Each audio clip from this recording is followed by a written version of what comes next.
class. We are now at the end of the line with the 2000s. This will be the turn of the 21st century until right now, well, 2016. But we'll begin with the election of 2000 appropriately. Now, there are two candidates in this election. As we discussed earlier in the 90s, we saw George H.W. Bush as president. On the left, his son, George W. Bush, George Walker Bush, will run against candidate Al Gore. The son of the former president won, and George W. Bush, or W as we call him in his accent, will be the president for the early 2000s. All right, now there was some controversy with the election of 2000 when George W. Bush won. His brother at the time, Jeb Bush, was the governor of Florida. And there was this big drama that Florida miscounted the votes. And, everybody was saying, oh, we need a recount. Florida, his brother's the governor. It's rigged. They investigated. No foul play. Bush won. That was 2000. Moving along. Right now, we find ourselves at an event that I lived through.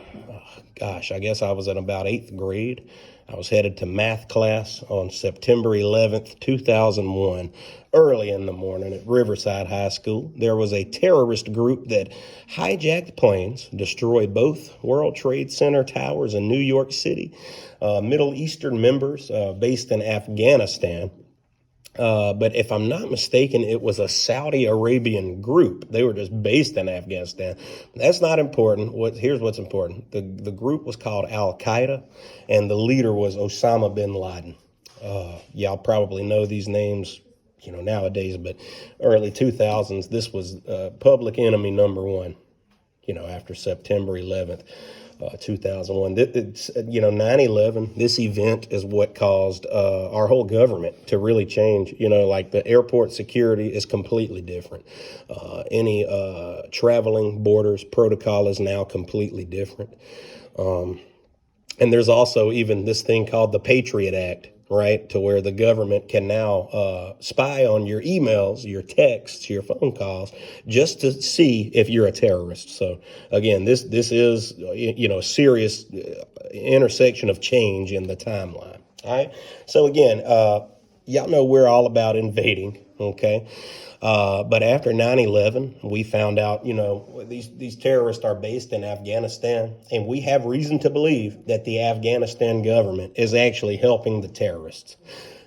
I'm not going to say whether that's true or false. You're a free American. Do your own research, kiddos. But I will tell you the facts. We did invade Afghanistan for that reason. So whether that was true or not, in 2001, we invaded Afghanistan with 600,000 soldiers. Now, right now, as I'm speaking to you in the video, the year is 2023. Y'all will remember last year, we just got out of Afghanistan with Joe Biden. Okay. So look, man, that was like 22 years, 23. We were there for a long, I guess 21 years, whatever. It's kind of wild. If I was 18 and I had a baby and I went to war in 2001, last year, my son could have joined me in that same war. Isn't that something? We were there a long time.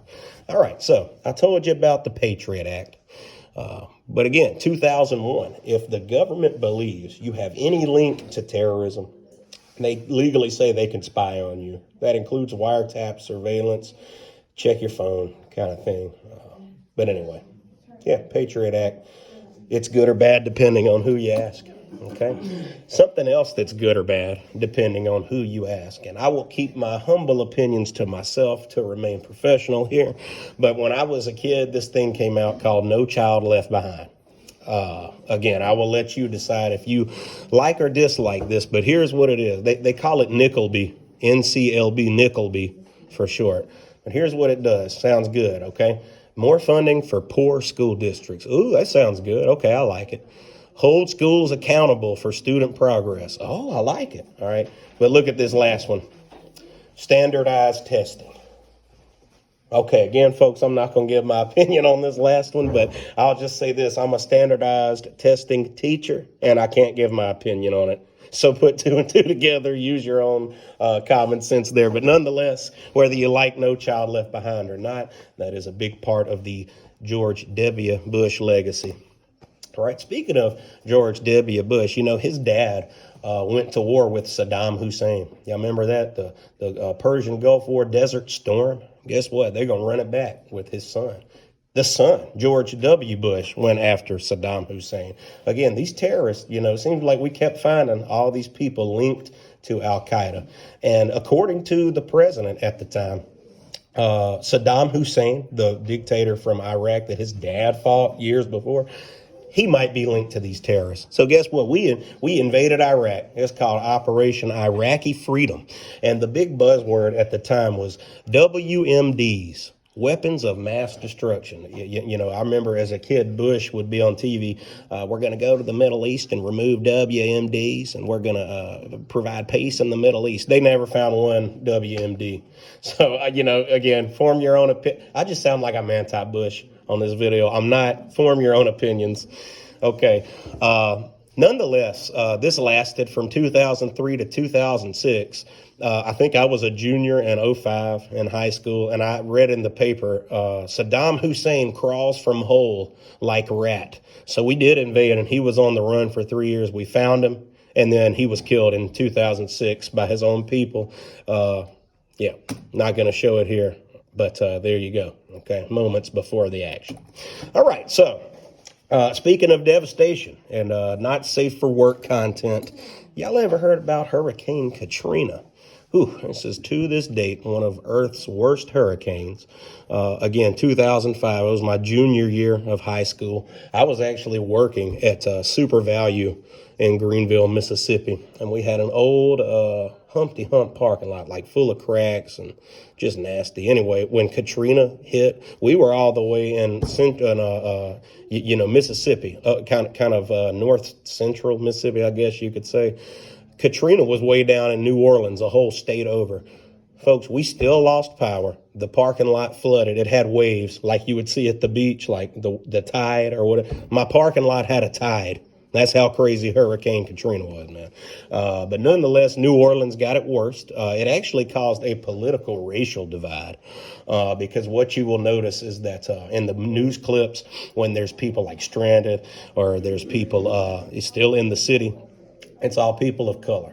You know, there's hardly any footage of white Americans in this situation.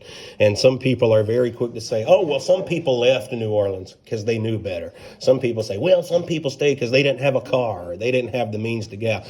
Whatever you think, whatever you want to, chalk it up to be, it did cause a racial divide. Some people said that, the government was not acting quickly enough. There's a famous Kanye West quote. Look it up. Kanye West, George W. Bush does not care. Look that up. Kanye just says out of nowhere, he's like doing a fundraiser, and he goes off script and says, George Bush does not care about black people. And you could see all the people on camera with him. They're like, oh, God, we're on Kanye's level now. So go look that up yourself and make your own opinion. All right. Of course, tech trends, the thing that probably what you're watching this video on, came out in 2007, the iPhone. Okay, this changed everything. I thought I was hot stuff when I had my little Kyocera flip phone. iPhone was like I was in the future, kids. Okay, it's like you could watch videos, and I had an iPod Touch before that, which I also thought was like God level technology. iPhone changed it all. Like I said, you are probably watching this video right now on an iPhone. So keep in mind, this is 2007 when this change occurred, And, we go through ages. You have like you have the Stone Age, the Bronze Age, the Industrial Age. After 2007, y'all, we living in the Information Age. Okay, here's a little chart, to kind of drive that in. But look, this where it says the Entertainment Age. They talking about Donald Trump in 2016. So we'll get to there in a moment. All right, let's talk about 2008. I was in college when this happened, Delta State University. I remember the night it happened. I heard the cheers, the screams. Nobody went to sleep. I'm talking about 2008, Barack Obama. Barack Hussein Obama was the first president of color elected. Obama is president number 44. Again, this election was 2008. He sworn in 2009. And I remember where I was when that happened. I was in the courtyard of the Court of Governors at Delta State. And I'm not going to tell you what I was doing, but I was outside having some sweet tea and Gatorade and stuff like that on the front steps. But anyway, I got hydrated and went inside, and everybody was cheering. All right, so one of the things that Obama's known for is something called the Affordable Care Act of 2010. If you don't know what that is, it's called Obamacare in slang. And it's just basically wants to help people afford health care. Now, I don't give my opinion, I'll let you form your own opinion on these things. That's been a thing, okay? But the state government of Mississippi says, try to express pros and cons of Obamacare. I'm like, okay, well, that's very opinionated. But if you look at some pros and cons, here they are, some pros. More Americans will have insurance, and it will be affordable. It will also lead to lower prescription drug costs. So look, that sounds good, right? That sounds good. Like, man, but more insurance, better health care, lower drug costs. I like it, right? Look at the cons. It's like not so fast. If you don't go and get insurance, you get fined. Okay, so you're going to pay more money. The taxes also will go up as a result of this. And also the businesses in the medical field cut employee hours to avoid having to cover it on insurance. So again, there are some bad things to it, but some good things too. We'll let you decide. Okay. Aside from politics, let's talk biology. Let's talk physical earth science for a minute here. With something called climate change. Y'all should be more than familiar with global warming. The real term is global climate change. And I can't illustrate it here because I just have my hands behind the camera. But I want you to imagine the atmosphere around Earth as a piece of glass. And this piece of glass will usually let sunlight in and then let it back out. So inside the glass, it doesn't get too hot. What we're saying nowadays is that because of greenhouse gases in the atmosphere, that glass shield allows heat in, but the heat does not leave. It stays in the Earth's atmosphere. So use your head, what happens to Earth? Well, it gets hotter, right? Okay. It's what we call global warming, global climate change, greenhouse gas effect. When greenhouse gases allow heat and sunlight into the atmosphere, but not out of it. Okay, now a lot of conservatives deny this. They say, oh, well, the world goes through natural ages. Look, we've had ice ages. There used to be palm trees in Antarctica. Okay, all that's true. Okay, but what we're asking is this. Yes, the earth goes through changes, but is it normally this dang fast? So that's what the big debate is. A lot of liberals are saying that it is because of pollution, industry. A lot of conservatives say it's just a natural phase. So again, form your own opinion. All right. I will show you some evidence, though. These three images you see, just look at the years. Look at that sea in 1973. It's so deep. It's dark blue. It looks black. It's so deep. 1999, when I was in like sixth grade or something, look. It's shallow. It's like a little kiddie pool. Look at 2009. It's a desert. No sea there at all. So this is called the Aral Sea. If you want to, see images of this yourself, it's all over YouTube, I'm sure. Look at that polar bear. Does he look healthy? Okay. What's that tell you about his environment and his home and his hunting grounds and his lifestyle? Or her. I don't know. But yeah, that bear's starving to death. Kind of wild, All right, so here we are at the end of the state content, and that is 2016.